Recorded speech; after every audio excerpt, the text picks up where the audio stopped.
حضرت نوح علیہ السلام کی ذات مبارک کے متعلق کچھ ذکر خیر ملاحظہ فرمائیے۔ اللہ تبارک و تعالیٰ نے قرآن حکیم میں حضرت نوح علیہ السلام کی مدح کرتے ہوئے فرمایا، ترجمہ کہ بے شک نوح ہمارے شکر گزار بندے تھے۔ بعض مفسرین نے فرمایا کہ حضرت نوح علیہ السلام ہر حالت میں اللہ تعالیٰ کی تسبیح و تمجید بیان کرتے رہتے تھے، کھانے پینے اور لباس غرض کے ہر نعمت و غیر نعمت پر اللہ تعالیٰ کا شکر ادا کرتے رہتے تھے۔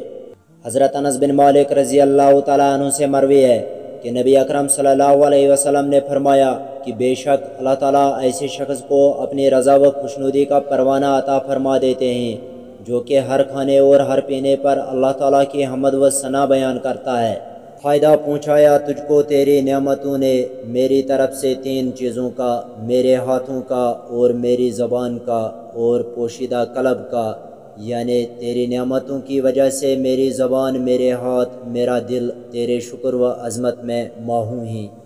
اور یہ تو ظاہری بات ہے کہ شاکر اس شخص کو کہتے ہیں جو کہ دل سے اور اپنے اعمال و جوہرہ سے ہمتن اور ہمہ وقت اللہ تبارک و تعالیٰ کی اطاعت و فرمان برداری میں مصروف و منہمک رہے، جیسا کہ شاعر کا قول ہے۔